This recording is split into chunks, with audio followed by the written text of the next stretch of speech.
السلام علیکم، welcome to اور چینل ادب پوائنٹ۔ آج کا ہمارا لیکچر ہے زبان کیا ہے۔ زبان بذات خود فارسی کا لفظ اور اسم مؤنث ہے۔ زبان ایک گوشت کا ٹکڑا ہے جس کے ذریعے ہم کھاتے پیتے ہیں۔ زبان میں اللہ تعالیٰ نے بولنے کی صلاحیت رکھی ہے۔ جس طرح انسان کا ہر عضو با کمال ہے، جیسے آنکھ کو دیکھنے، ناک کو سونگھنے، کان کو سننے، اور اسی طرح زبان کو بولنے کی صلاحیت بخشی ہے۔ قرآن پاک میں اللہ پاک فرماتا ہے، پس تم اپنے پروردگار کی کون کون سی نعمت کو جھٹلاؤ گے۔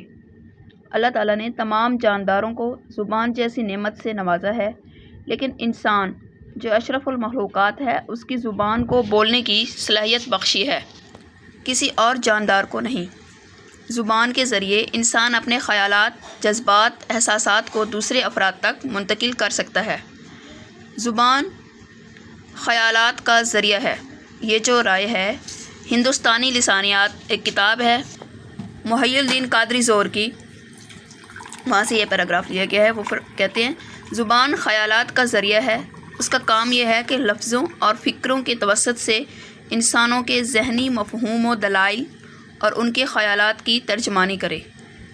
اس ترجمانی میں وہ حرکات جسمانی بھی شامل ہیں جو کسی مفہوم کے سمجھانے کے لیے خاص زبان بولنے والوں کی درمیان مشترک ہوتی ہیں۔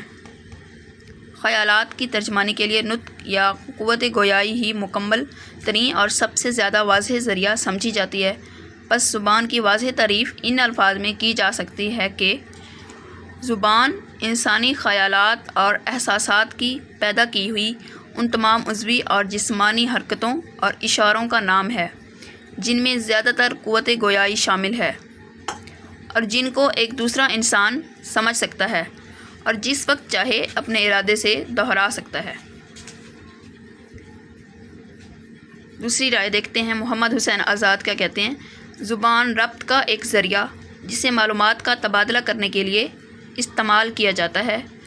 معلومات کا تبادلہ تحریری طور پر اشاروں سے، اشتہارات یا بصری مواد کی زبان کے استعمال سے، علامتوں کے استعمال سے یا براہ راست کلام سے ممکن ہے۔ انسانوں کے علاوہ مختلف جاندار آپس میں تبادلہ معلومات کرتے ہیں، مگر زبان سے عموماً وہ نظام لیا جاتا ہے جس کے ذریعے انسان ایک دوسرے سے تبادلہ معلومات و خیالات کرتے ہیں۔ کچھ اور اس کی تعریفیں دیکھ لیتے ہیں۔ تلفظ اور املاء کا بنیادی مقصد مختلف اصوات سے تشکیل پانے والے متنوع الفاظ کو بلحاظ مزاج ایک دوسرے سے ممیز کر کے ان کی انفرادیت اور شناخت کو برقرار رکھتا ہے۔ یوں نہ ہو تو زبان الفاظ کا جنگل بن کر رہ جائے اور فکرہ بھان متی کا کنبہ۔ یہ اردو زبان کیا ہے جو کتاب ہے ڈاکٹر سلیم اختر کی، یہاں سے لی گئی ہے۔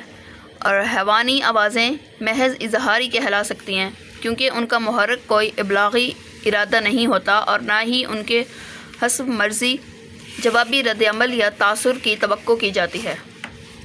زبان ایک طرح کے قاعدوں اور ضابطوں کا سیٹ ہے۔ یہ کون کہہ رہا ہے؟ خلیل احمد صدیقی اپنی کتاب زبان کیا ہے میں۔ اور یہ سوال بھی آ جاتا ہوتا ہے کہ خلیل احمد صدیقی کی کون سی کتاب ہے، یا پھر زبان کیا ہے جو کتاب کس کی ہے؟ وہ کہتے ہیں زبان ایک طرح کے قاعدوں اور ضابطوں کا سیٹ ہے۔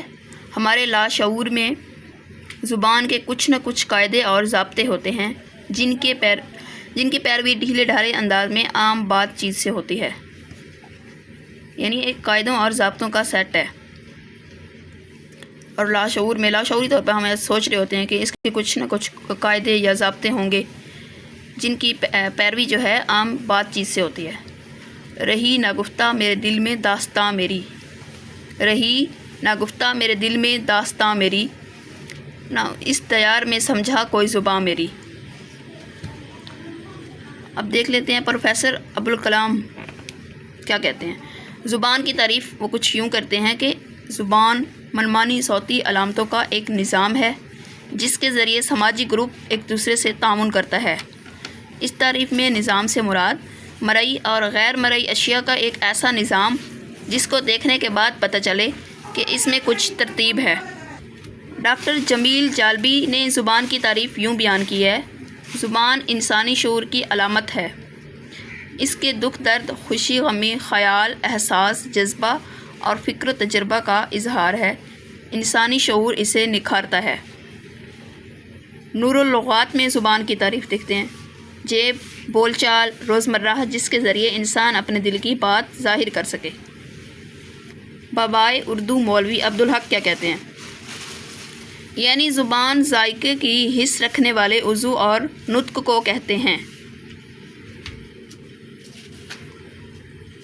اردو لغت میں زبان کی تعریف دیکھ لیتے ہیں۔ زبان منہ کے اندر وہ عضو جس میں قوت ذائقہ ہوتی ہے اور جو نطق کا ذریعہ ہے۔